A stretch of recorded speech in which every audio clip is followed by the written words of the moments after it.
Boa noite, senhoras e senhores. Bem-vindos a Christie's e ao leilão de arte impressionista moderna desta noite. O lote 11 é um Picasso de 1922, Buzz de Femme à la chemise. Um quadro de Picasso, tirado da parede de um museu alemão em 1937, agora reaparece em um leilão em Nova York. 4 milhões e 900 mil, 5 milhões de dólares, 5 milhões, 6 milhões, 6 milhões e 200 mil. Não, terminado. Vendendo agora, última chance. 6 milhões e 200 para o senhor por 6 milhões e 200. Obrigado. Da última vez que esse quadro esteve em leilão, foi vendido por apenas $1.800, como parte de uma campanha para livrar a Alemanha da arte desprezada pelos nazistas. Adolf Hitler eliminou a arte que odiava e roubou a arte que cobiçava. Os nazistas não foram só os assassinos em massa mais sistemáticos da história, foram também os maiores ladrões. Roubaram tudo. A arte de todos os tipos era vulnerável ao plano de Hitler. Pintura, escultura, mobiliário, objetos religiosos. Sempre houve saques. Houve saques planejados por Napoleão, mas este foi realmente engenhoso. Além do saque, os nazistas lançaram uma guerra moderna que destruiu a arquitetura histórica europeia.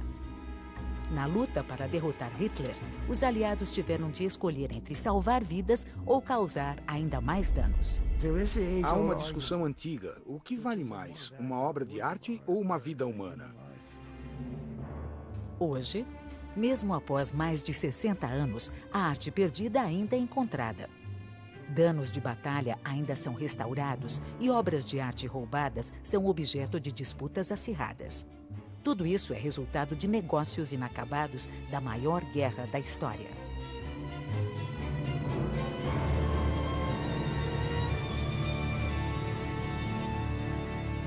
Europa saqueada. A influência nazista, parte 1. Este quadro em Viena é como a Mona Lisa. Este é o ícone deles. Esta é uma das mais importantes imagens da arte austríaca do século XX. O quadro foi roubado pelos nazistas durante a guerra.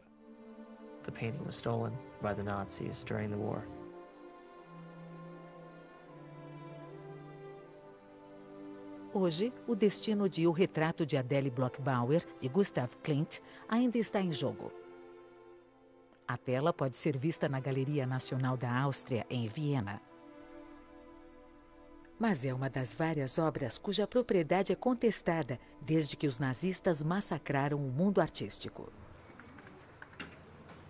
A maioria das pessoas chama este ícone vienense de O Retrato de Ouro. Poucos pensam nele como o retrato de uma judia vienense e de uma lembrança da comunidade judaica que floresceu aqui antes da Segunda Guerra Mundial. Quando os nazistas ocuparam a Áustria, roubaram o retrato de Klimt deste prédio que era a casa de Ferdinand Bloch-Bauer, conhecido colecionador de arte judeu. Os nazistas tomaram a casa de Bloch-Bauer e vários representantes de museus se reuniram para escolher quadros, porcelanas e esculturas que queriam para suas coleções.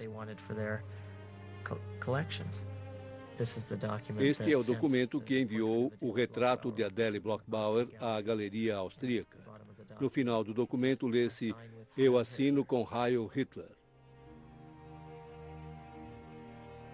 Há anos, a sobrinha de Adele Bloch-Bauer trava uma batalha legal contra o governo austríaco pela propriedade do retrato de sua tia e 5 outros quadros de Klimt que sua família possuía. Cresci vendo os quadros. Quando as pessoas perguntam se eu me lembro deles, digo sim. Todo domingo íamos lá para o almoço e os quadros de Klimt estavam na sala de Adele. Meu tio contratou Klimt para pintar o retrato de minha tia Adele. Adele e Ferdinand Bloch-Bauer eram grandes mecenas da arte vibrante de Viena antes da guerra. Artistas de todo o mundo iam à cidade para participar da Revolução Modernista. Enquanto Klimt trabalhava no retrato de Adele, 3 jovens artistas se inscreviam nas maiores academias de arte da Áustria. Egon Schiele e Oskar Kokoschka tornaram-se pintores modernos importantes. O terceiro era um desconhecido de 18 anos chamado Adolf Hitler. Sheila e Kokoschka foram aceitos e Hitler não. Kokoschka sempre brincou dizendo: imagine se Hitler tivesse sido aceito e eu tivesse sido rejeitado.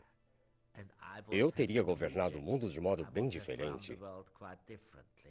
Ele não poderia ter causado o mesmo mal sendo um pintor ruim.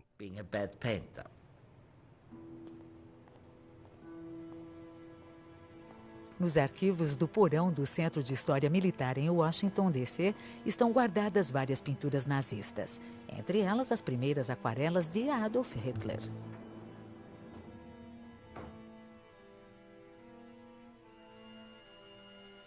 Era um pintor medíocre, não era péssimo, mas claramente sem talento. Mas julgava ter talento.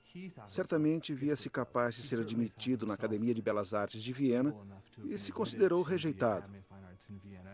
Como vários jurados da academia eram judeus, suspeito que isso tenha alimentado seu antissemitismo. Via de regra, ele odiava o que ocorria na arte moderna como artista aspirante que era. Havia artistas judeus por perto, pelos céus. Não só isso, mas algumas daquelas figuras pareciam negros selvagens da África. Como pessoas como Node e Kandinsky podem ser exibidas? Como pode haver tanta comoção sobre elas e não deixarem que eu brilhe como artista? Isso deve ter irritado Hitler. Em um discurso de 1937, Hitler gritou: de agora em diante, iremos liderar uma guerra implacável de purificação e de extermínio contra os últimos elementos que desalojaram nossa arte. Hitler começou a limpar os museus alemães, ordenando que limpassem de suas coleções 16.000 obras de mestres modernos, como Matisse, Van Gogh e Picasso. Hitler classificou tais trabalhos de degenerados. A arte moderna foi então ridicularizada e condenada em uma exposição de enorme sucesso, Arte Degenerada, que viajou pela Alemanha. O resto da coleção de arte moderna dos museus alemães foi leiloado a preços de liquidação para beneficiar o Reich. Milhares de obras de arte removidas foram simplesmente queimadas. A Alemanha destruía suas próprias bases como líder mundial da arte moderna. Hitler escolheu o primeiro edifício para a Alemanha nazista, a Casa da Arte Alemã, em Munique. Lá, ele expunha pinturas e esculturas contemporâneas que glorificavam o Terceiro Reich. Seria um museu para a nova arte fascista, supervisionado pelo próprio Hitler.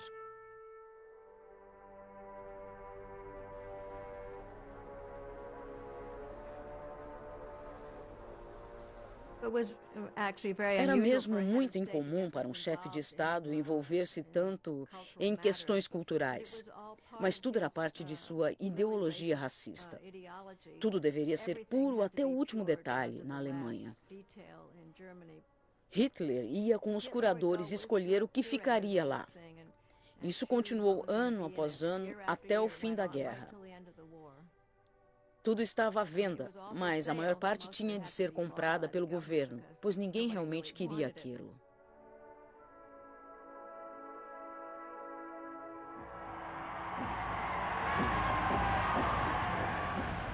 Com a anexação da Áustria em 1938, saques organizados de propriedades judaicas começaram em grande escala. Até líderes de partidos alemães se surpreenderam pelo fervor antissemita de nazistas austríacos. Os austríacos agora falam em serem vítimas. Eles nunca foram vítimas. É claro, havia alguns contra isso, mas não no geral.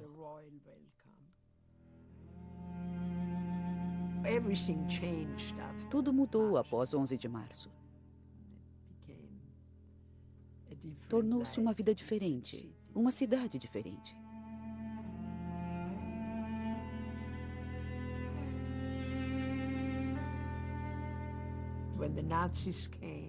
Quando os nazistas vieram, eles nos atiraram para fora do apartamento. E o homem da Gestapo tomou o apartamento para si mesmo.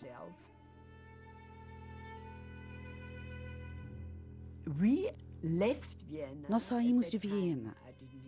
Na época, nem pensei no que deixávamos para trás.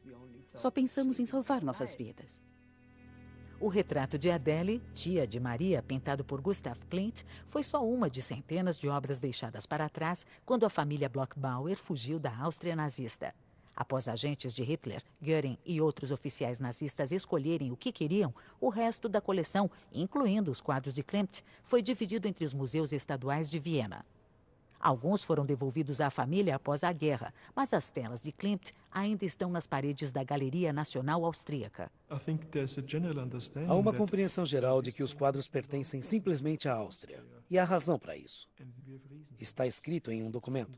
Está no último testamento de Adele Bloch-Bauer. A tia de Maria morreu em 1925 e deixou um testamento manuscrito. No testamento, ela pede que o marido dê os quadros à Galeria Austríaca após a morte dele. O que aconteceu, é claro, foi que tiraram as telas dele. Foram roubadas pelos nazistas antes que ele morresse.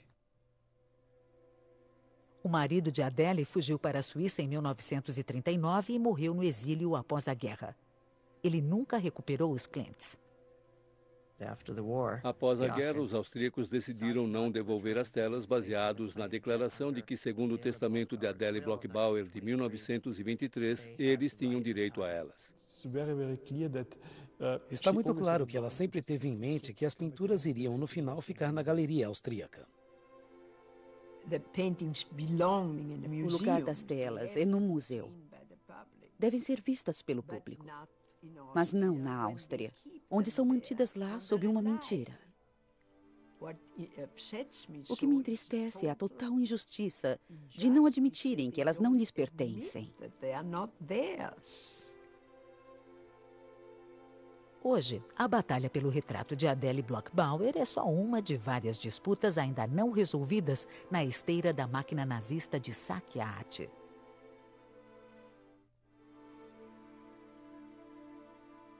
Linz, Áustria. A cidade natal, provinciana de Hitler, seria a sede do enorme Museu do Führer. Hitler planejava transformar Linz na capital cultural da Europa.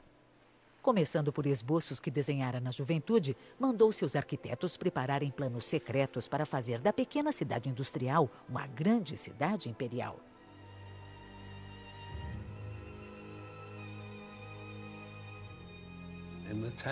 Na cidade de Linz, ele visualizara uma avenida com prédios diferentes, de lado a lado, dando o nome de Acrópole de Hitler.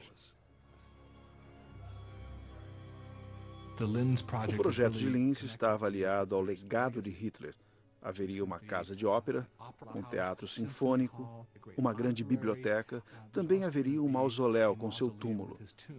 No centro do complexo de Linz ficaria o maior museu, não só da Europa, mas de todo o mundo. Dúzias de galerias com milhares de obras de arte.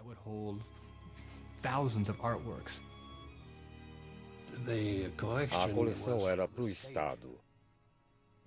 Hitler pensava que o Reich deveria ter uma grande coleção de arte pelo prestígio. E isso seria uma escala enorme. Ele estava preparado para comprar as obras de arte, é claro, mas não tinha remorso em roubá-las. O museu seria criado tanto por compras como por saques. Centenas de obras polonesas estavam na lista de desejos de Hitler, mas para os nazistas, a maior parte do patrimônio cultural eslávico da Polônia não valia sequer ser roubado. Os nazistas consideravam os eslavos sub-humanos, assim como os judeus. A cultura polonesa foi declarada degenerada e marcada para a destruição. Na capital, Varsóvia, até a arquitetura histórica foi visada. Particularmente o Castelo Real de Varsóvia, lar de reis poloneses por 6 séculos, sede do Parlamento e do Tesouro Cultural Nacional.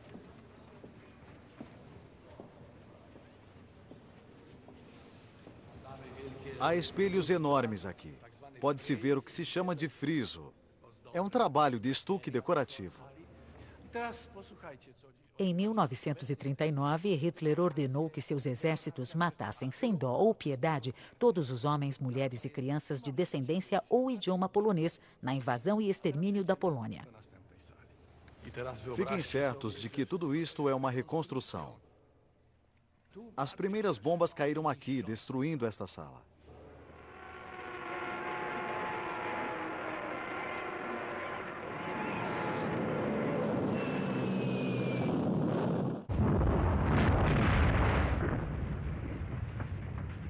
Durante o ataque a Varsóvia, Hitler ordenou pessoalmente o bombardeio do Castelo Real.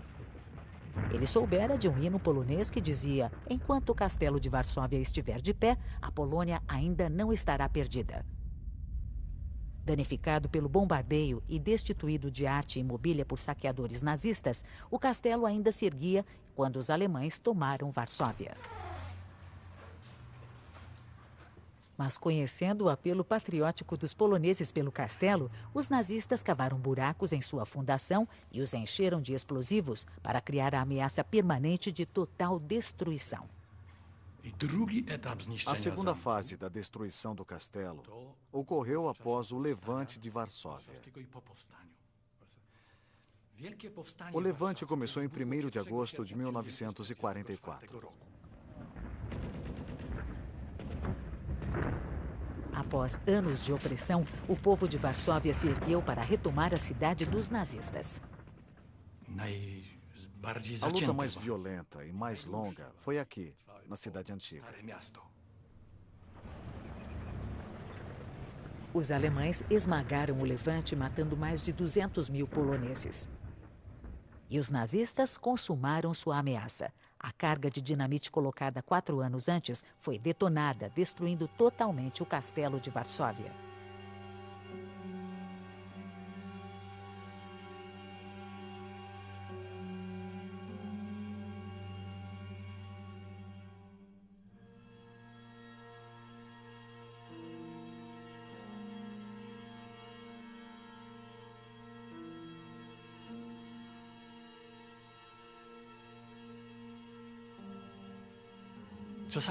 Às vezes as pessoas perguntam por que o castelo foi reconstruído.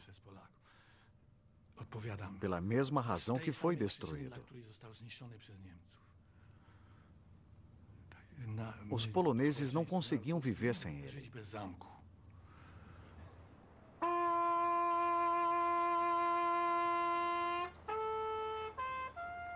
Cracóvia, Polônia. Na Cracóvia, o centro da cidade antiga foi preservado. A cidade era o lar das obras de arte mais cobiçadas pelos nazistas. Aqui começaria realmente o saque sistemático.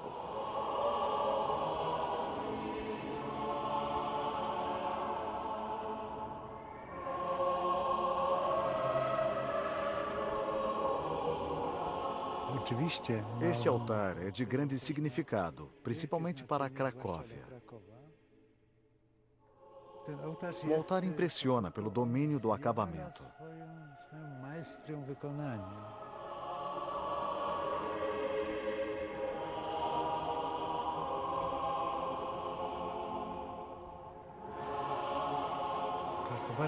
Veja as figuras, o movimento das roupas, os rostos diferentes.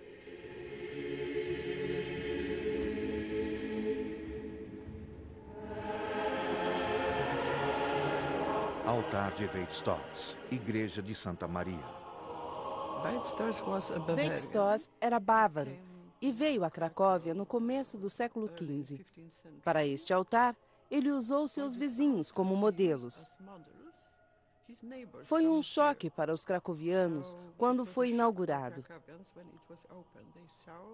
Eles viram os rostos normais de seus vizinhos como santos e apóstolos.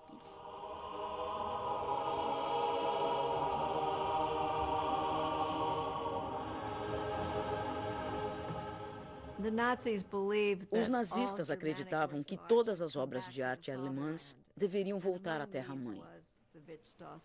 Entre elas havia o altar de Weizstoss. Não importava ter sido encomendado para a igreja pelo rei da Polônia.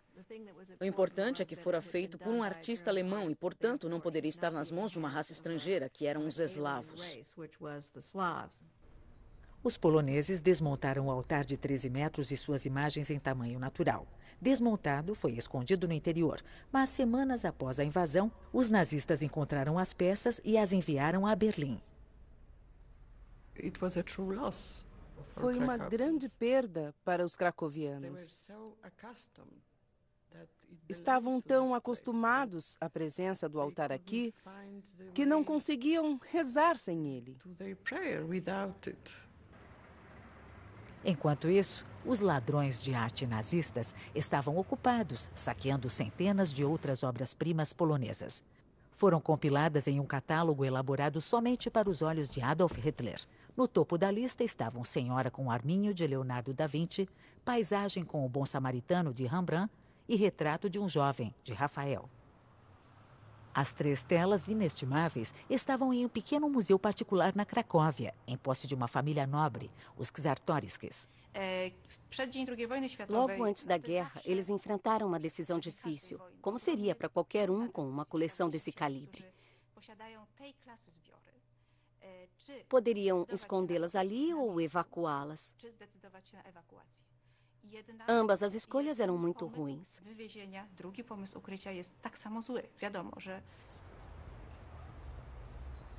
Os Czartoryskis decidiram esconder os quadros em sua propriedade rural a 160 quilômetros da Cracóvia. Os objetos foram trazidos para cá, para esse sótão, que foi então emparedado e coberto de gesso. Infelizmente, as idas e vindas chamaram a atenção. Quando os alemães chegaram, quebraram a parede. É claro, sendo soldados, levaram os objetos de ouro. Deixaram os quadros largados no chão. O Leonardo até tinha uma marca de bota.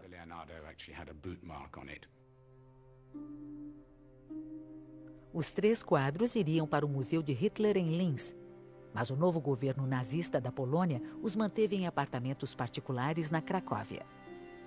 Após o fim da guerra, o Leonardo e o Rembrandt foram devolvidos pelos aliados ao Museu Czartoryski, na Cracóvia. O Rafael nunca foi achado. Se esse Rafael fosse vendido em leilão hoje, seria por 100 milhões de dólares, com certeza.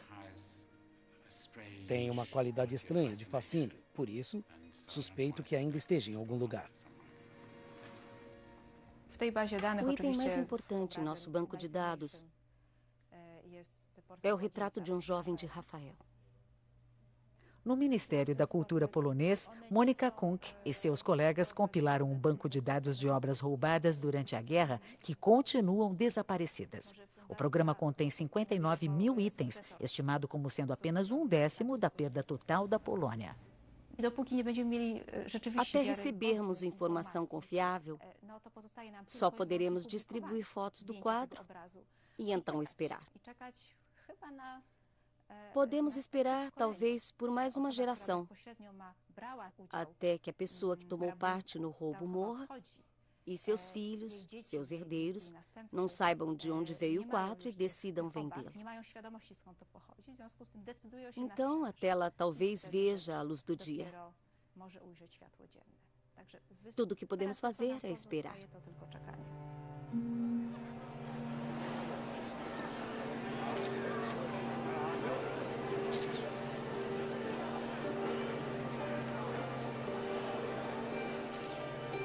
Talvez a coleção de arte mais celebrada, já reunida sob o mesmo teto, o Museu do Louvre, em Paris, abrange 12 quilômetros e 800 metros de galerias e contém cerca de 400 mil obras de arte inestimáveis, o patrimônio cultural do povo da França. Quando a Alemanha conquistou a Polônia, os franceses temeram que Paris fosse o próximo alvo dos bombardeios da Luftwaffe. E no coração da cidade havia o Louvre. O pessoal do museu se reuniu em torno da Vitória Alada da Samotrácia, quando o diretor deu ordem para evacuar os grandes tesouros do Louvre para castelos fora de Paris. A equipe do museu estava preparada. Havia feito treinos de evacuação em 1938, tentando imaginar como funcionaria uma evacuação durante a guerra. Horas após o plano de evacuação ser anunciado, o Louvre se tornou um enorme pátio de embalagem. Vários funcionários foram chamados ao front. Voluntários foram recrutados em toda a cidade para ajudar a embalar as peças, desde secretárias a balconistas e motoristas de caminhão. O grande desafio era mover a Vitória alada da Samotrácia, de 2000 anos, que agora deveria descer a longa escadaria a caminho da segurança. Eu posso imaginar como se sentiam ao mover essa obra. Tristeza, certamente, mas também o cuidado necessário para salvar uma das obras-primas do Louvre. A Vitória alada, que parece tão sólida, na verdade é feita de centenas de peças. Descê-la pela escada sobre a qual reinava foi um trabalho terrível. Ela poderia se estilhaçar em milhares de pedaços.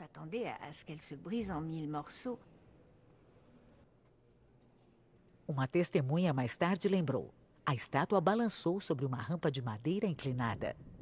Estávamos aterrorizados. O silêncio era total, enquanto a Vitória seguia lentamente para a frente, com suas asas de pedra ligeiramente trêmulas. O curador da escultura sentou nos degraus de pedra, murmurando que não haveria voltar.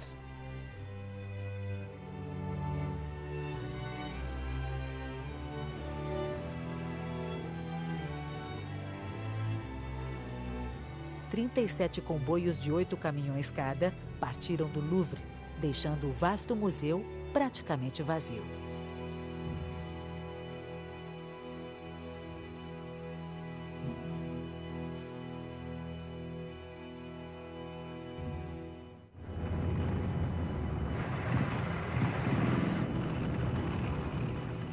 Em maio de 1940, o exército alemão varreu a Bélgica, Luxemburgo e Holanda e entrou na França. Foi um choque para os franceses, que se prepararam para ataques aéreos, mas não para uma invasão em larga escala de seu país.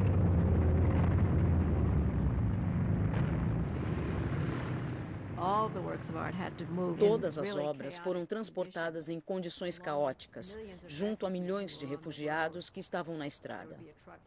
Havia um caminhão cheio de obras do Louvre e, ao lado dele, outro do Tesouro Francês, cheio de barras de ouro. Os ministros do governo correndo ao lado em limusines. Era o caos total. O milagre foi que as coleções francesas sobreviveram quase intactas. A Mona Lisa tinha veículo próprio. Foi posta em uma ambulância especialmente lacrada para manter o nível de umidade constante.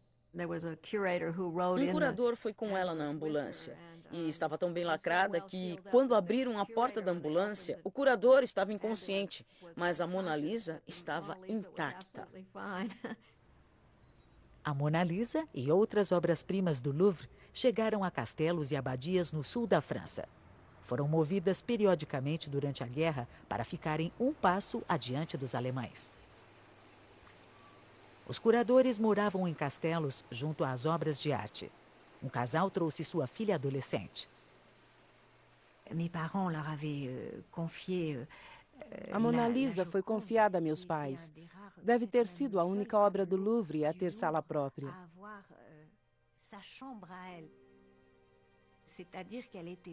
Em outras palavras, estava em uma bonita caixa de madeira. Nós a abríamos e lá, em cetim vermelho, ela sorria. Elle souriait.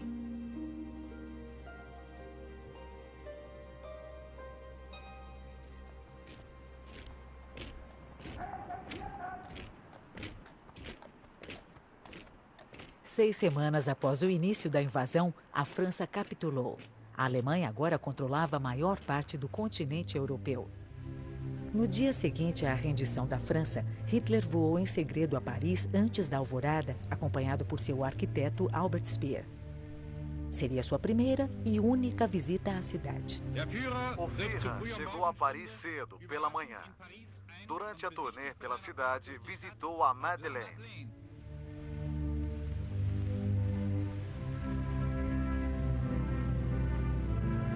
O Arco do Triunfo.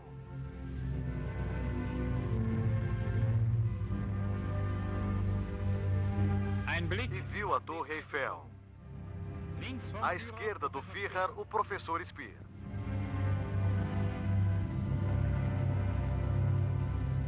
Hitler comentou com Speer: ver Paris era o sonho de minha vida. Não sei dizer o quanto estou feliz por realizar esse sonho hoje. Hitler disse a Speer que sempre considerou destruir Paris. Com isso, ordenou a seu arquiteto que retomasse o trabalho nos planos grandiosos para reconstruir Berlim. Quando estavam completos, disse: Paris será só uma sombra. Por que devemos destruí-la?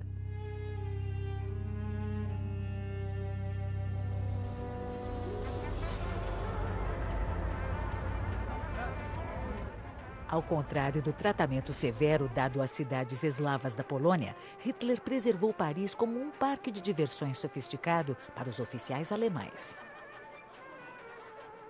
Enquanto o alto comando nazista aproveitava os prazeres da cidade, eles não se esqueciam da coleção de arte francesa ainda escondida em castelos na região rural da França. As autoridades nazistas sabiam que as obras desejadas de sua lista estavam em castelos, mas evitaram tomar as obras de coleções do Estado. Os alemães não queriam antagonizar com os franceses ou incitar uma rebelião aberta. Eles não tinham recursos para controlar cada canto da França na época. Então a tomada da França foi mais gradual. Primeiro roubaram dos judeus. Mais tarde adquiriram as obras que queriam de coleções do Estado francês. Haviam várias coleções judaicas notáveis na França. Paris era a capital do mercado de arte. Tinha grandes dinastias de comércio artístico, que tinham vastas coleções. Um mês após a ocupação nazista, a Gestapo varreu as galerias dos 15 principais marchands judeus. A família Seligman estava entre os maiores marchands de Paris. Esta é uma foto do meu pai antes da guerra, quando começou o seu negócio. Nossa.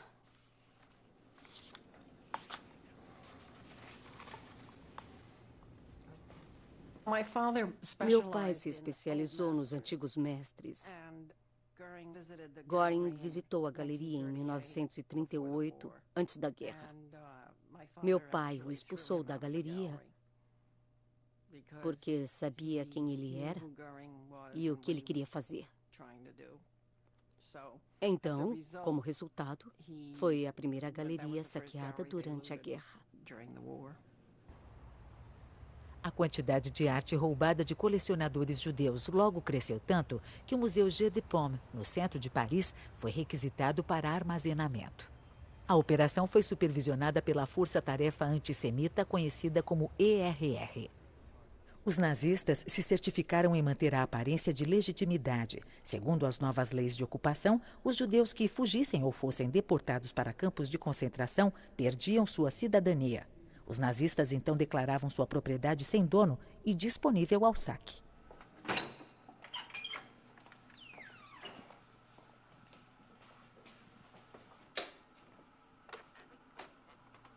Nos arquivos do Museu Nacional da França, há um volume de notas manuscritas que traça a jornada de 16 mil quadros roubados de parisienses judeus durante a guerra. Compilada em grande segredo, relaciona cada obra que entrou no Jeu de Paume e o nome da família de quem foi roubada. É trabalho de Rose Valland, uma curadora dedicada, hoje considerada a heroína da França e certamente sua espiã mais improvável. No começo da guerra, Rose Valland tinha 40 anos. Ela tinha um trabalho relativamente modesto no Museu Jeu de Paume.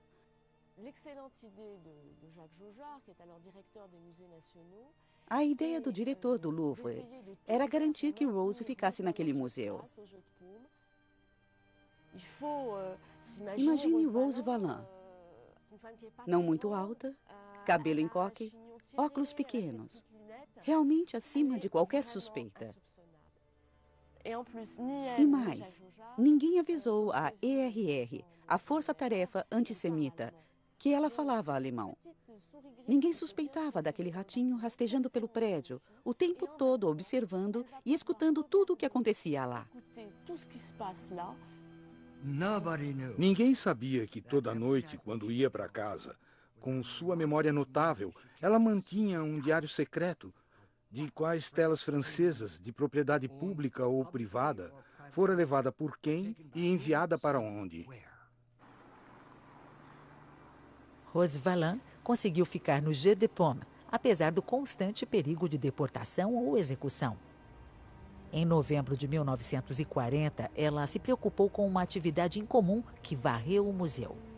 Rose Valland notou que havia grande excitação e que os quadros não estavam sendo inventariados. De repente foram pendurados nas paredes e parecia haver uma festa ou vernissagem de algum tipo. E realmente Göring em pessoa viera ao Jeu de Paume para ver o que havia disponível para sua coleção e a de Hitler. Ele, é claro, era esperto bastante para saber que grandes obras, como o Astrônomo de Vermeer, que fora confiscada dos Rothschilds, deveriam ir para o Führer, para o Museu de Linz. Mas isso ainda abria a possibilidade de ele mesmo levar vários itens. Nos anos seguintes, Göring visitaria o Jeu de Paume 20 vezes, levando mais de 700 obras de arte para si. Hermann Göring passou muito tempo em Paris. Às vezes havia uma desconexão. Com a Batalha da Bretanha em andamento e Göring supervisionando a Luftwaffe em seu momento crítico, quando em intervalos em Paris, Göring visitava marchands, restaurantes, boates, bebia champanhe e comia ostras. Os itens que Göring saqueava em suas viagens turísticas a Paris, Holanda e Bélgica eram enviados de trem até a porta de seu suntuoso palácio de caça, Karenhall.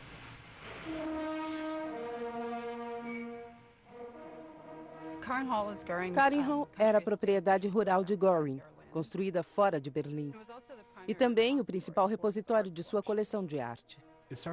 Começou como um chalé de madeira. Era muito aconchegante, tinha uma grande lareira e muita pedra na construção. Gradualmente cresceu em tamanho. Ele o redecorou e o chalé tornou-se totalmente opulento e ostensivo. Foram feitas adições e havia galerias enormes. Vastos corredores com mármore, tapeçarias, tapetes, quadros e esculturas. Estamos falando de uma coleção que só em pinturas possuía talvez 1.700 itens. Em comparação, é mais que a coleção de quadros da Galeria Nacional Europeia de Arte. A historiadora Nancy Yeads está tentando compilar o primeiro inventário completo da coleção de arte de Hermann Göring. Um de seus objetivos é localizar quadros saqueados por Göring que se perderam após a guerra, incluindo uma pequena pintura de François Boucher roubada de André Seligman em Paris. Procurávamos esse Boucher e ficamos surpresos em achar uma imagem no site do Museu de Belas Artes de Utah que combinava com o Boucher perdido de Seligman. O Museu de Utah não tinha ideia de que era um quadro confiscado e não restituído.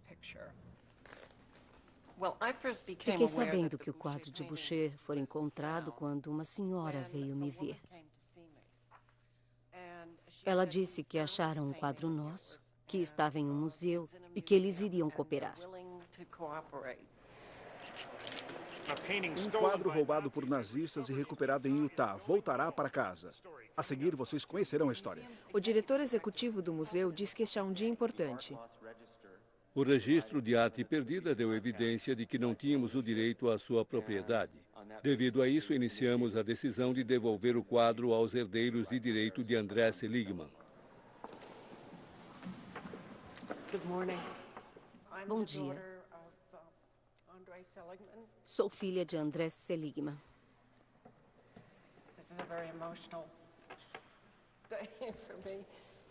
É um dia muito emocionante para mim. Estamos animados por receber o quadro do museu. Eles foram muito, só posso usar a palavra, adoráveis quanto a isso. Prontas? 1, 2, 3. Meu pai gostaria que eu tivesse o quadro. E é uma pena ele não ter vivido para ver isto ocorrer. Eu fiquei um pouco triste quando comecei a pensar em devolver o quadro. Foi parte importante de nossas exposições permanentes. Mas também vi a grande responsabilidade moral. Não podemos reparar os milhões de vidas que foram tiradas, mas podemos fazer algo simples. Devolver algo roubado e conferir um pouco de humanidade a todos nós. Na Paris ocupada, trens carregados de arte roubada continuam a partir para a Alemanha. Mais de 22 mil itens seriam enviados ao Reich. Mas o roubo de arte era só o começo. Agora, a ERR começava um projeto novo e mais radical. A partir de março de 1942, a ERR decidiu passar a operação de mobiliário a Mobile Action, que foi a total pilhagem de apartamentos deixados por judeus da Europa Ocidental. A União de Empresas de Mudanças de Paris foi obrigada a fornecer 150 caminhões e 1.200 operários por dia para ajudar a realizar a operação. Esse saque foi como nada jamais visto. Foi total e levou objetos de valor, e também objetos que não tinham valor. A meta era material, mas também pretendia apagar um povo e sua memória.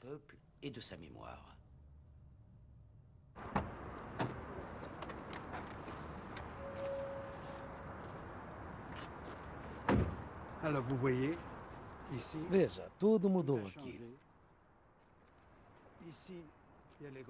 Estes são os moinhos de Paris. E lá estão os armazéns onde trabalhávamos.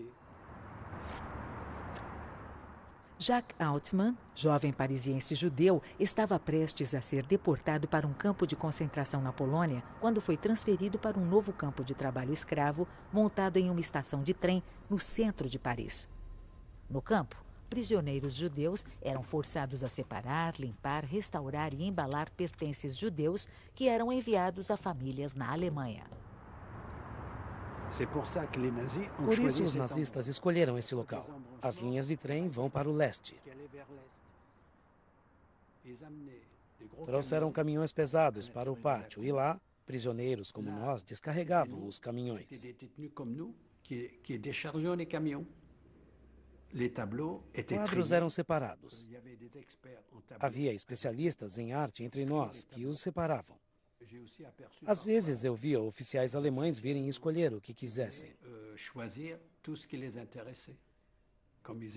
Eram conhecedores.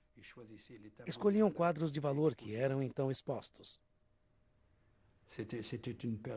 Foi um tempo muito difícil. Perdi toda a minha família. Meus pais, todos os meus irmãos. Éramos uma família de 5 meninos. Um dia, reconheci as coisas de minha família.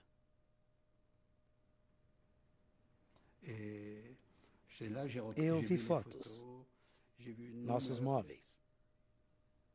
Fiquei em choque. Havia malas também. Peguei uma e a enchi de fotos. Peguei uma de minha mãe quando jovem, de meu pai quando jovem. Até peguei uma de seu casamento em Praga. Mas não as tenho mais. Quando fui deportado para Birkenau, tivemos de deixar tudo para trás. Tudo foi destruído. Perdi todas as minhas lembranças de família.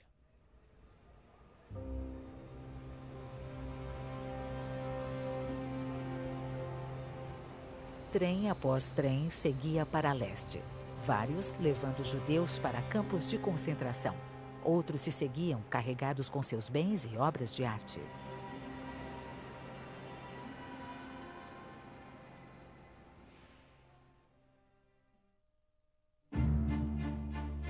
Los Angeles, 2006. 60 anos após a guerra, uma junta de juízes austríacos entregou a Maria Altman e sua família as 5 pinturas de Gustav Klimt, incluindo o retrato de sua tia. A influência nazista, parte 2. No verão de 1941, Hitler tinha a Europa Ocidental sob firme controle. Agora, ele olhava para o leste para expandir ainda mais o Império Nazista. Em um ataque surpresa à União Soviética, Hitler desviou milhões de soldados de suas tropas para um novo fronte de 3.200 quilômetros. A União Soviética era um alvo, assim como a Polônia. Era primariamente uma nação eslava. Na verdade, estava sujeita a um tratamento ainda mais duro, pois era comunista. Hitler ordenou que seus generais travassem uma guerra de aniquilação. Foi uma campanha terrestre de fogo que atingiu o coração da arte e da cultura soviética. Quando a notícia da invasão chegou ao Museu Hermitage, oficiais soviéticos tiraram os visitantes das galerias lotadas e começaram a evacuar freneticamente a imensa coleção. Não estamos acostumados a guerras, mas sabemos como nos comportar. O Hermitage foi evacuado durante a Primeira Guerra Mundial. A propósito, também foi evacuado durante a guerra com a França no século XIX. Então, quando os alemães invadiram na Segunda Grande Guerra, o Hermitage estava preparado para a evacuação. Comparado ao Louvre, em Paris, o Hermitage tinha 4 vezes mais objetos a serem retirados. As vastas coleções dos czares russos incluíam tudo, de quadros e móveis a porcelanas e antiguidades. A retirada começou atrasada, mas as noites claras do verão de Leningrado ajudaram os soviéticos a ganhar tempo, pois o trabalho podia atravessar a noite.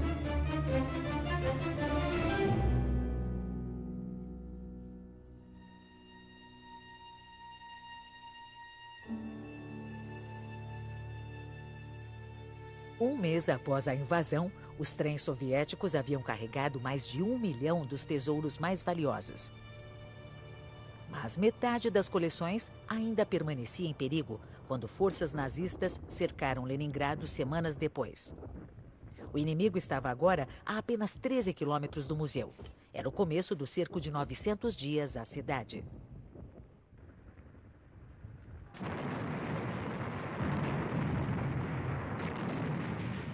Nos primeiros 2 meses do cerco, os nazistas detonaram mais de 12 mil granadas e soltaram mais de 60 mil bombas sobre Leningrado. Em outubro, Hitler ordenou que seus generais varressem a cidade da face da terra.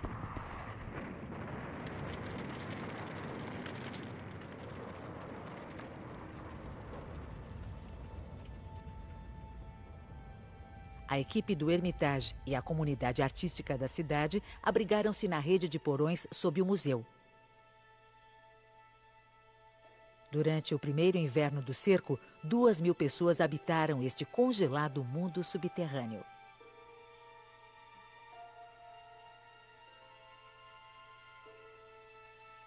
Por toda a cidade, as reservas de combustível estavam acabando, e isso bem quando os dias se tornavam mais curtos e frios.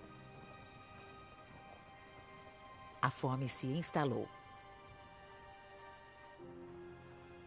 Durante novembro e dezembro de 1941, 70 mil pessoas morreram.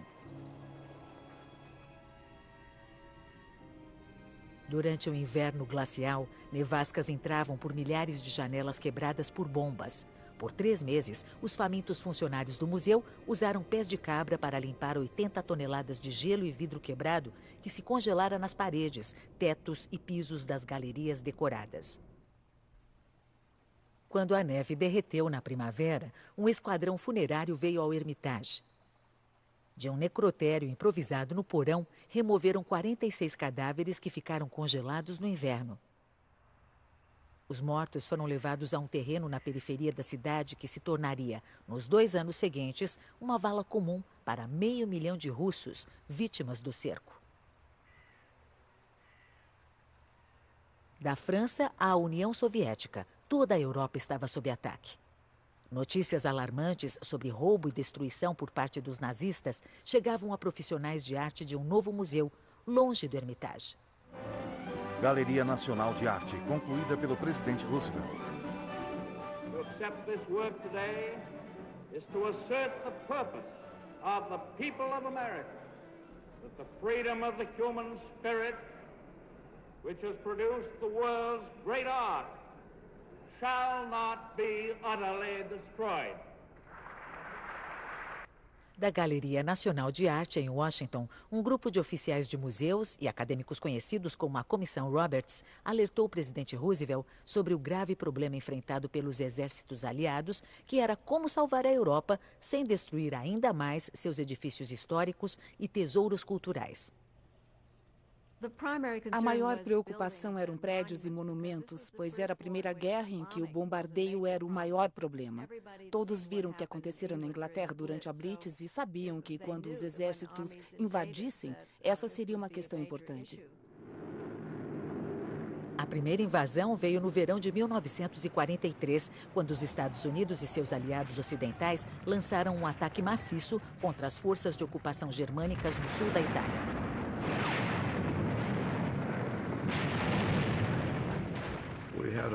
Tivemos muita dificuldade. Os alemães ofereceram grande resistência. No processo, nós quase destruímos a Itália. Várias vilas e cidades foram dizimadas. Na Itália e mais tarde em toda a Europa Ocidental, soldados endurecidos pela batalha só aumentaram o problema da destruição. Oficiais locais se queixavam de soldados aliados roubando livros, coleções de moedas e até macacos empalhados de um museu de história natural. O general Eisenhower se preocupava que essa conduta trouxesse má publicidade e, pior, viu que seu exército ameaçava prejudicar a herança artística da Itália. 6 meses após a invasão, ele ordenou a todos os comandantes que respeitassem os monumentos conforme a guerra permitisse. Apenas 2 semanas depois, a ordem de Eisenhower foi posta sob severo teste. A 80 quilômetros ao sul de Roma, o avanço aliado foi bloqueado por uma montanha fortemente defendida. No topo da montanha estratégica ficava o mosteiro histórico de Monte Cassino.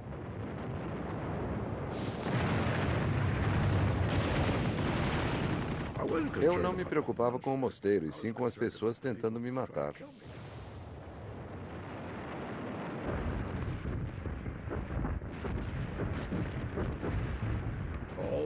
Por todo o caminho, até o cume do monte, havia alemães entrincheirados em vários níveis, atirando em nós.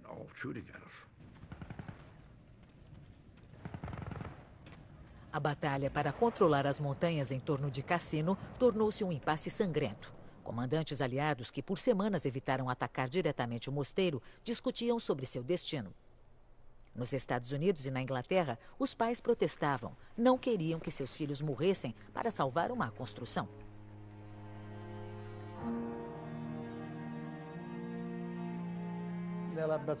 Havia 1.500 ou 1.600 pessoas no mosteiro. Fomos para lá porque sabíamos que ele não seria bombardeado. Era um monumento histórico, não só nosso, mas de todo o mundo.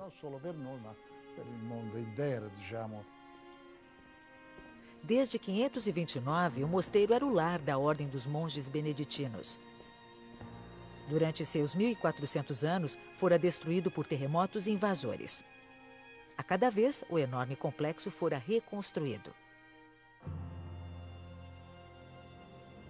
Mas então, os comandantes aliados, esperando expulsar os alemães da montanha de uma vez por todas, decidiram bombardeá-lo.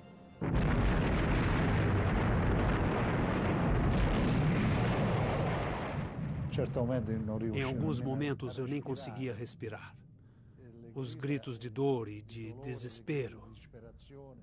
Crianças chorando, mamãe, mamãe, mamãe. Continuou por algumas horas. Cada grupo de avião passava e bombardeava, passava e bombardeava, passava e bombardeava. Não se via mais o céu, estava coberto de aviões. Foi o maior número de bombardeiros que os aliados enviaram a um único prédio. Mas nem um único soldado inimigo foi morto. Os alemães estavam em volta do mosteiro, não nele. Após o bombardeio, transformaram as ruínas em fortaleza defensiva. No fim, mais de 15 mil soldados e civis morreriam antes que os aliados finalmente rompessem as linhas alemãs 3 meses depois. A abadia de Monte Cassino, após ser destruída pelos gangsters aéreos anglo-americanos. Após o bombardeio, os profanadores da cultura europeia dispararam artilharia pesada sobre as ruínas da abadia beneditina. Isso é o que resta. Daí em diante, cada erro de bombardeio aliado era anunciado em noticiários e panfletos com títulos A Guerra contra a Arte. O governo fascista italiano até lançou um conjunto de selos celebrando Monte Cassino e outros monumentos históricos destruídos por bombardeios aliados. É claro que a propaganda alemã e italiana tinha certa razão. Obras foram danificadas em Milão. A Última Ceia quase foi perdida, pois uma bomba caiu no prédio onde estava. Algumas bombas caíram em Roma e em São Lourenço, uma das igrejas mais famosas da Itália.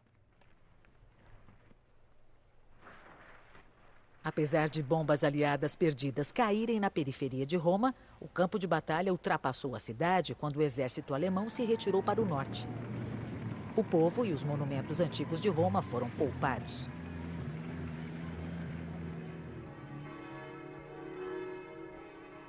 Mas, após Roma, talvez nenhuma outra cidade causasse mais preocupação que Florença, cujos museus abrigavam as maiores obras de arte da Renascença italiana.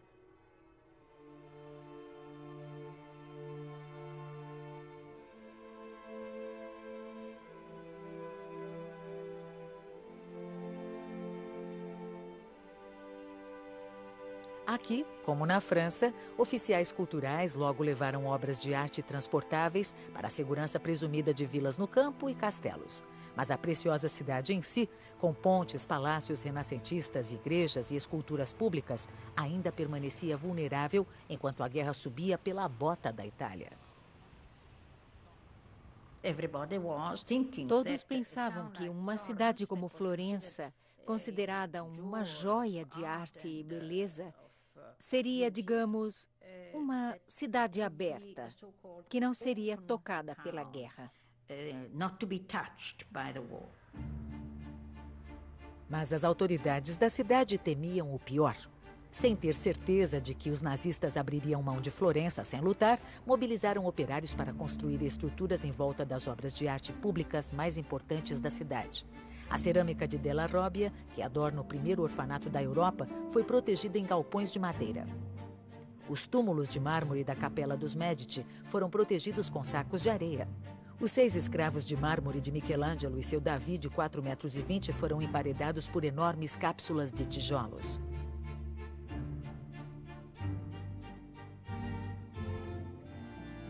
Quando os aliados começaram a bombardear a Itália, Florença foi um problema difícil, pois tinha vários monumentos extraordinários, além de ser um importante centro ferroviário. Apreensivo, o comando aliado decidiu interromper as linhas alemãs de suprimentos, enviando o melhor esquadrão aéreo para bombardear o pátio ferroviário florentino. Os conselheiros de arte, então, da Comissão Roberts, começavam a fornecer fotografias aéreas especiais que destacavam para pilotos e tripulação os monumentos importantes que não deveriam atingir.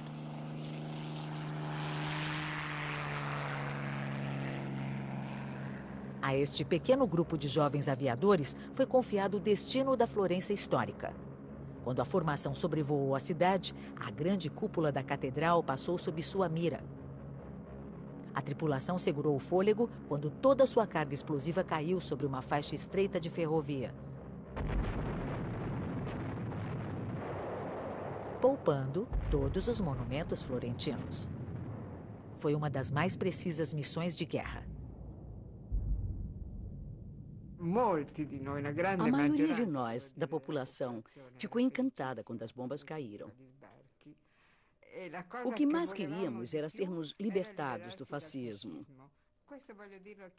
Ninguém, nem mesmo a mais pesada propaganda, pôde pintar o exército americano como destruidor de obras de arte. Nunca.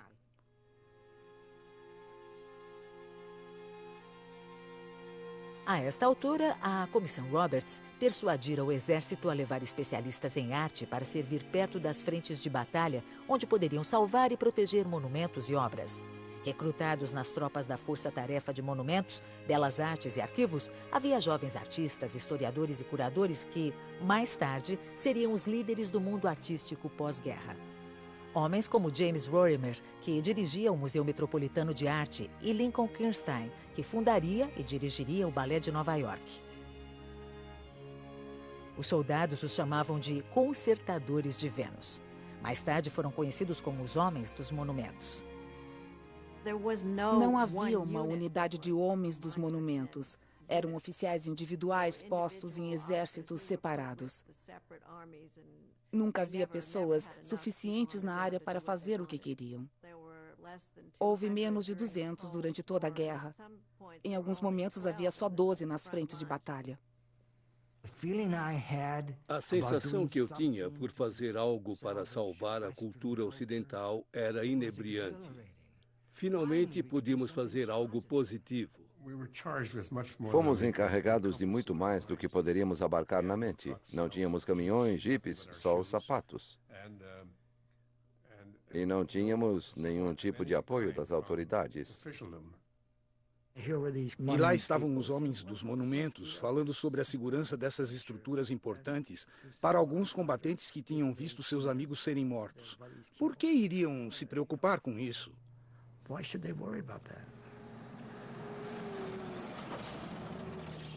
No verão de 1944, a maré da guerra mudara. As forças alemãs recuavam em toda a Europa. Pelo caminho, praticavam atos de destruição vingativa. Às 10 da noite de 3 de agosto, 2 dias antes de o exército alemão se retirar de Florença, uma série de grandes explosões abalou o centro da cidade. O New York Times mais tarde relataria: não é mais a Florença que o mundo conheceu. Sob ordens de Hitler, o exército alemão explodira as pontes centrais da cidade. Foi preciso 3 tentativas para derrubar a ponte Santa Trinità, com arcos desenhados por Michelangelo. A ponte Vecchio foi poupada, mas milhares de metros da antiga Florença foram demolidos dos 2 lados.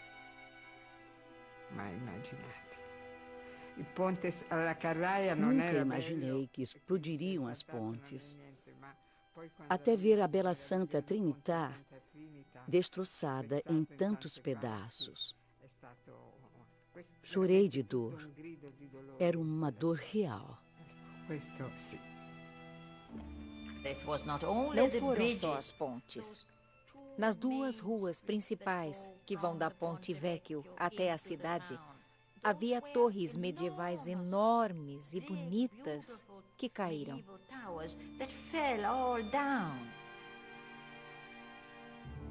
Quase metade da melhor arte de Florença também se fora. Com total desconsideração por seus ex-aliados italianos, o exército alemão desviou um comboio de caminhões do front para levar Michelangelos, Botticellis, Rafaéis e qualquer outra obra-prima que pudessem. Os alemães embalaram as obras muito mal. Foram levadas durante a batalha em caminhões abertos, muitas vezes na chuva, só cobertas com palha. É um milagre que tenham sobrevivido.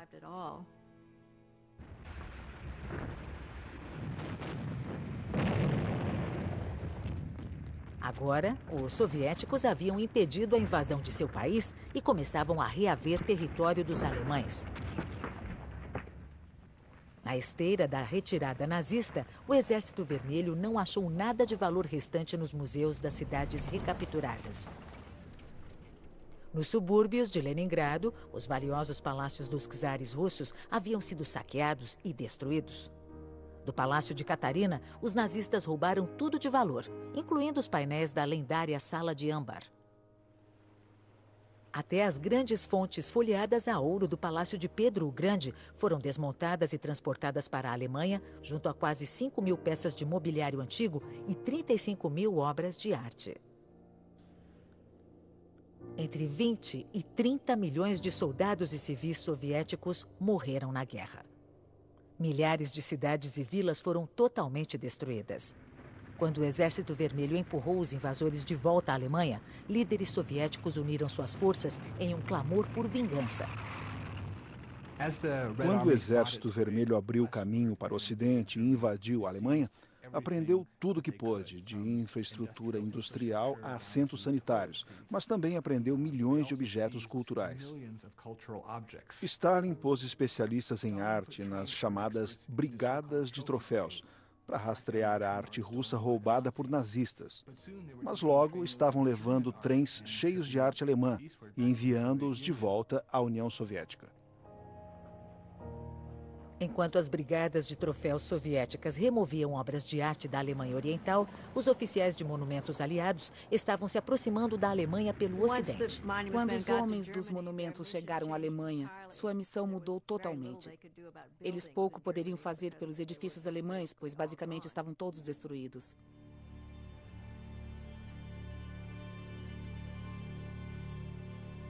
Durante meses, bombardeiros aliados haviam atacado os centros industriais e urbanos da Alemanha. Só a Força Aérea Britânica lançou 1 milhão de toneladas em bombas sobre território inimigo. Andar pelas cidades em ruínas era muito doloroso.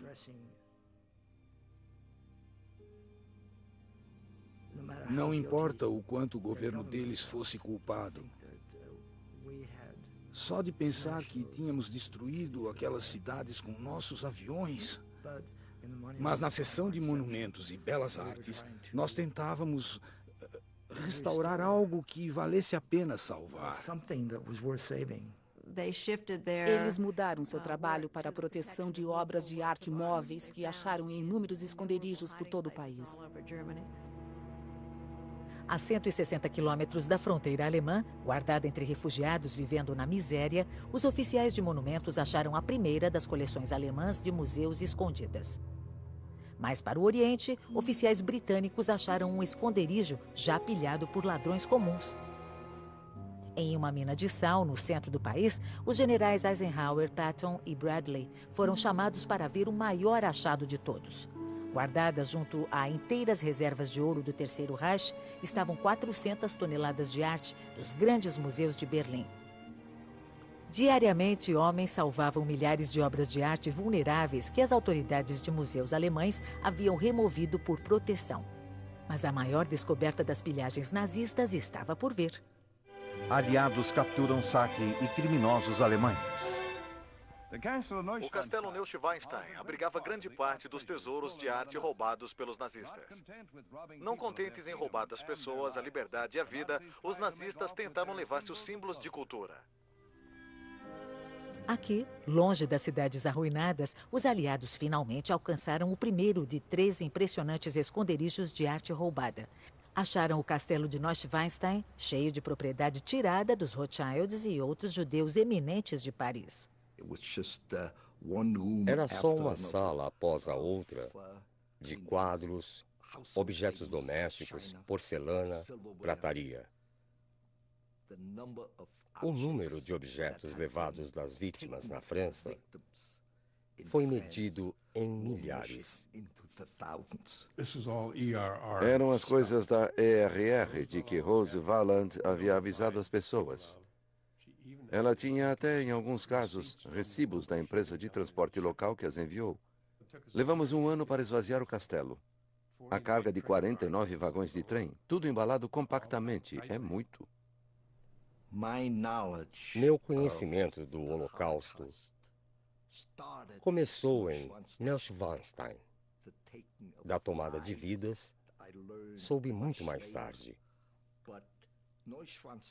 Neuschwanstein, quando olho para trás, foi o começo da abertura de uma parte da história que não deveria ser esquecida.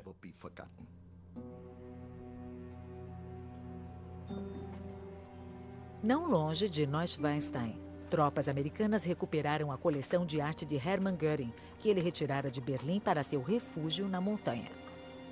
Oficiais de monumentos descobriram o trem que levara o último carregamento abandonado em um desvio ferroviário. Mas outros haviam chegado lá primeiro. A notícia se espalhou entre os camponeses de que o trem de Göring estava lá e tinha bebidas. As pessoas vieram correndo e entraram no trem pegando tudo que podiam. Os primeiros conseguiram a bebida e os que se seguiram tiveram de se satisfazer com o que pudessem levar como quadros do século XV. O que sobrou após o saque da enorme coleção de Göring era um pesadelo logístico. Centenas de pinturas e esculturas estavam espalhadas em pelo menos 6 estruturas diferentes. Hordas de imprensa chegaram ao local. O curador de Göring, Hofer, aproveitava ao máximo. A revista Life estava lá tirando sua foto e ele dizia: "Oh, é uma coleção maravilhosa que reunimos totalmente legalizada."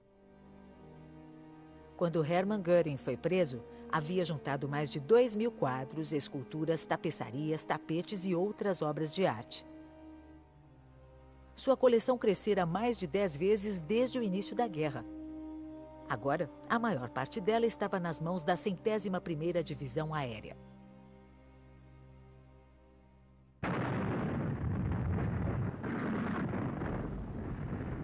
No fim de abril de 1945, o Exército Vermelho Soviético abria caminho pelas ruas de Berlim.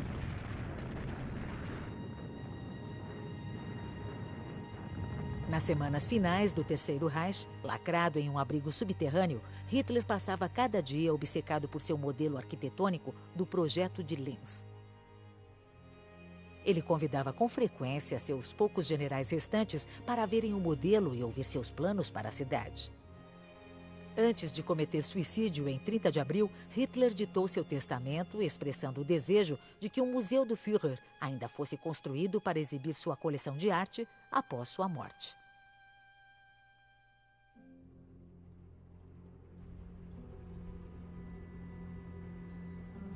No dia em que os aliados declararam vitória na Europa, o Terceiro Exército Americano alcançara uma pequena cidade nos Alpes da Áustria. Lá, oculto em uma antiga mina de sal, o esconderijo de arte de Hitler esperava em vão sua entrega final, em Linz.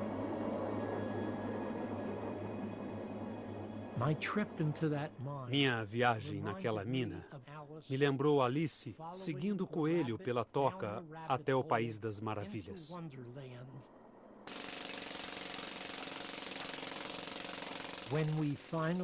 Quando finalmente chegamos ao fim da jornada, eu me vi olhando para a vastidão de uma caverna,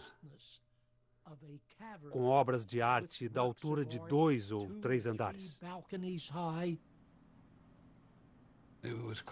Estava o mais frio possível. E lá estava um soldado de joelhos, olhando para... Segure o fôlego. O Altar Ghent, da Bélgica. Ele é considerado o bisavô de toda a pintura flamenca. Era uma montanha cheia de arte. Entre as obras recuperadas e inventariadas pelos homens dos monumentos estava o Astrônomo, de Vermeer, da coleção Rothschild de Paris, quadros roubados da Itália pela divisão Hermann Göring e a arte levada dos judeus de Viena e outras cidades da Europa. A mina havia sido equipada com escritórios forrados de madeira, estúdios de restauração e estantes sem fim, cheias de arte em sala após sala.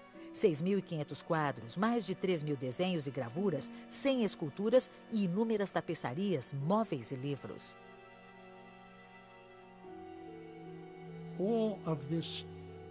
Toda essa beleza acumulada fora roubada pelos ladrões mais assassinos que já existiram na face da Terra. Como eles puderam impedir a apreciação da grande arte e exterminar milhões de pessoas ali perto, em campos de concentração, eu não entendia na época e não entendo hoje.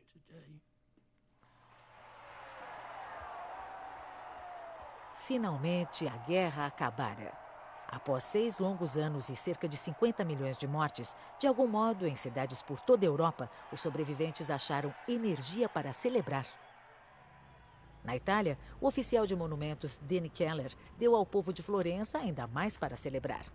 No alto dos Alpes italianos, Keller achara os tesouros de arte roubados da cidade. Keller acompanhou o trem que trouxe os Rafaéis, Botticellis e Michelangelos de volta a Florença. O documento de embarque avaliou a carga em 500 milhões de dólares e listou o conteúdo apenas como tesouros de arte. Mas na Alemanha pós-guerra, os homens dos monumentos ainda eram responsáveis pelo legado de séculos de civilização oriental. Sua primeira tarefa foi reunir tudo em centros de coleta. Quando cheguei a Munique, a parte principal da cidade já tinha perdido o telhado.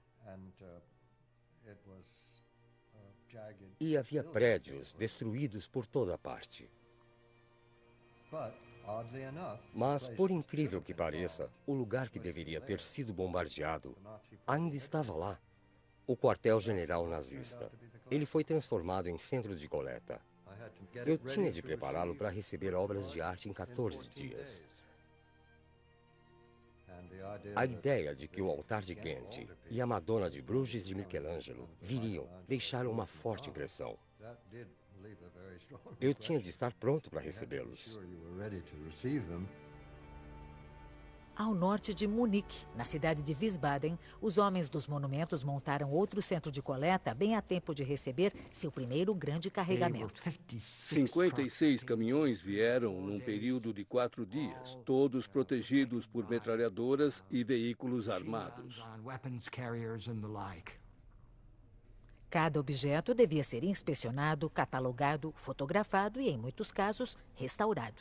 Chegavam a Munique e Wiesbaden as coleções de Adolf Hitler, de Hermann Göring, dos museus nacionais da Alemanha e da Áustria. Arte pilhada de toda a Europa. Os dois centros de coleta, talvez naquela época, com tudo que continham, podem ter sido os maiores museus do mundo. Havia 27 Rembrandts na coleção, várias pinturas de Rubens, Botticelli, Masaccio e toda a lista. A Leda de Correggio era uma beleza. Na parede da frente daquele escritório havia um maravilhoso Degas que se tornou o meu favorito. Só o escritório valeu o preço de entrar na Segunda Guerra Mundial. Havia tanto a fazer que não tínhamos tempo de nos regozijar. A responsabilidade de ter esses itens conosco realmente dava muito o que pensar. Fiquei um pouco trêmulo às vezes, mas tínhamos de fazê-lo. Não havia outro jeito. Não havia o que fazer senão o nosso trabalho. O exército queria deixar o ramo das artes assim que possível e ordenou que os centros de coleta passassem a responsabilidade pelas toneladas de obras para as autoridades do governo dos países de que foram roubadas. Carregamentos inteiros foram feitos de Neuschwanstein para a França. Quadros pilhados da Itália voltaram para casa. A Senhora com o Arminho de Leonardo da Vinci voltou para Cracóvia com o altar de Weizstoss e 27 vagões de trem cheios de outros tesouros poloneses. Foi como passar um filme ao contrário. Todos os carregamentos que tinham ido para a Alemanha, as minas e tudo mais, começaram a voltar. Mas nos centros de coleta ainda restavam mais objetos, dos quais havia poucos requerentes vivos. Menorás decorados, taças sacramentais de prata, coroas de Torá e outros objetos preciosos roubados de comunidades judaicas dizimadas. Tínhamos uma sala cheia de torás, uma em cima da outra, como uma montanha. A essa altura, o reconhecimento de tudo o que houve nos campos apareceu. Nós sabíamos. Não se podia passar por aquela sala sem tremer, pensando em todas as pessoas que morreram na rota percorrida por aquelas torás até chegar a nós. Finalmente, as torás e objetos de arte religiosa foram confiados a museus e bibliotecas judaicas em todo o mundo. Quando os centros de coleta foram fechados, em 1951, os homens dos monumentos haviam processado milhões de itens e devolvido muito do que restava da herança artística da Europa. Mas apesar dessa realização, hoje, mais de meio século depois, ainda há negócios inacabados após o caos cultural da Segunda Grande Guerra. Perto de Nuremberg, na Alemanha, o historiador Ralph Rossmeisel trabalha para honrar e restaurar o que sobreviveu da cultura judaica esquecida que antes florescia na área. Meu trabalho consiste em achar e devolver o que foi roubado.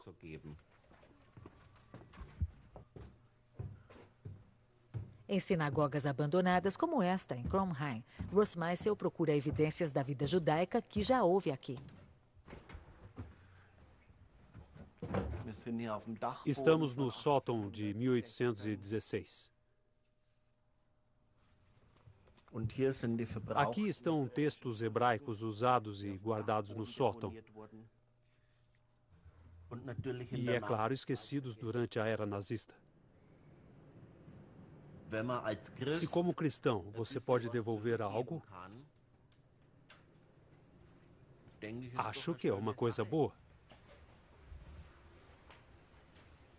Rossmeisel adquiriu recentemente uma coleção de coroas de Torá de prata que passaram secretamente por várias mãos desde a guerra. Estes são rimonim, decorações do pergaminho da Torá. São pequenas coroas que vão em cima, com sinos dentro. Rossmeisel tenta localizar sobreviventes das famílias dos donos originais. Há uma diferença entre olhar para objetos religiosos roubados como arte e devolver os objetos ao uso religioso. Ouço o som dos rimonim judeus e isso me faz tremer. No primeiro telefonema para a bisneta da pessoa que o doou, quando segurei este objeto religioso perto do telefone e o fiz soar, fez com que ela tremesse a 10.000 quilômetros de distância. Enquanto Rossmeisel trabalha para devolver objetos roubados de judeus na Alemanha, na ex-União Soviética, uma diferente ferida cultural ainda está infeccionada.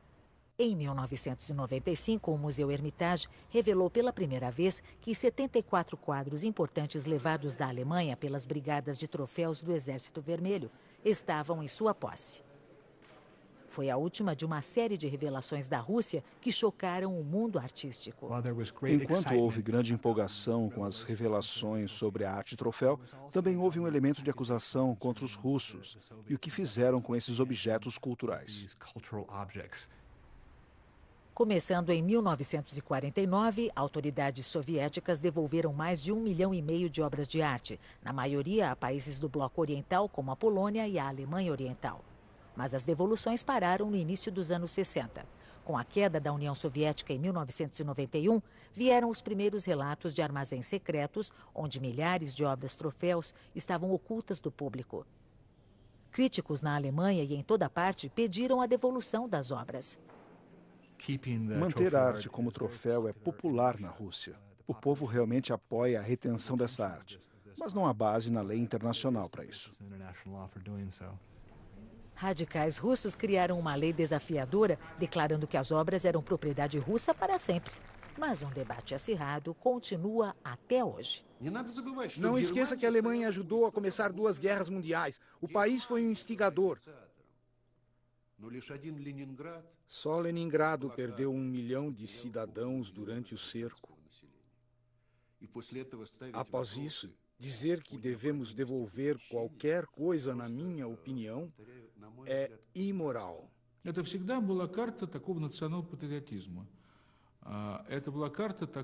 Isso sempre foi um trunfo político para nacionalistas extremos.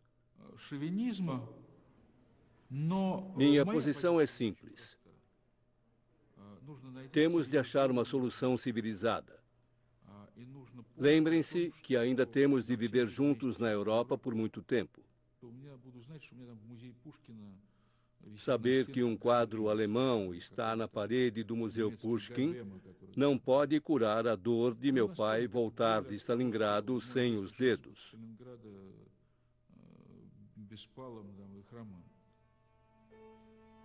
É o fim da história. Temos de achar um modo razoável de sair disto. Na Rússia, não há uma família que não tenha perdido alguém na Segunda Guerra. Essa geração ainda está conosco. Deixem-na em paz. Deixem passar 2 ou 3 gerações e depois cuidem disso. Agora, é impossível resolver esse problema sem lágrimas de sangue.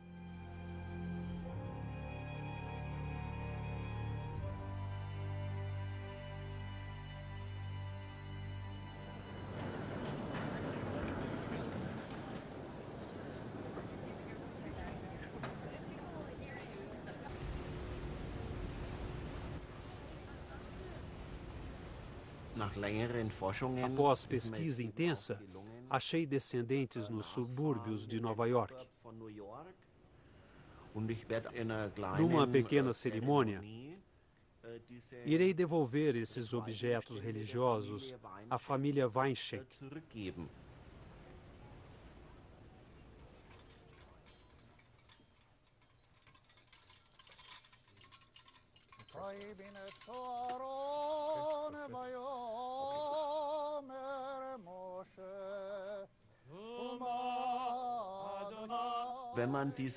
Quando você ouve os objetos soarem de novo, não sou judeu, mas tenho lágrimas nos olhos como eles. E é uma coisa bonita.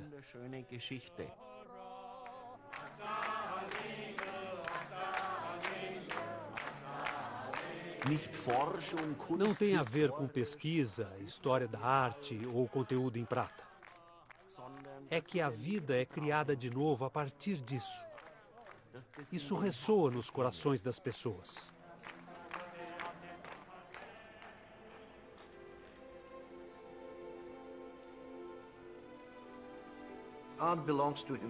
A arte pertence à humanidade. Sem isto, somos animais. Só lutamos, vivemos, comemos. A arte é o que nos torna humanos. Como refugiados de batalha, a maior parte da arte europeia achou o caminho para casa após a guerra. E como todo soldado ou civil que sobreviveu ou morreu, cada obra de arte tem uma história a contar.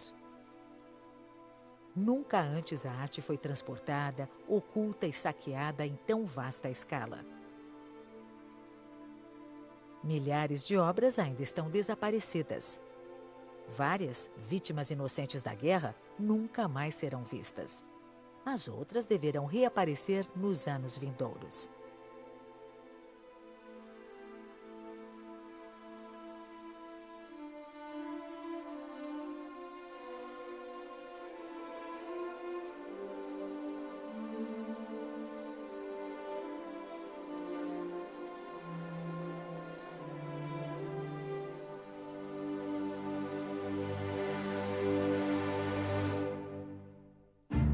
Versão Marshmallow São Paulo.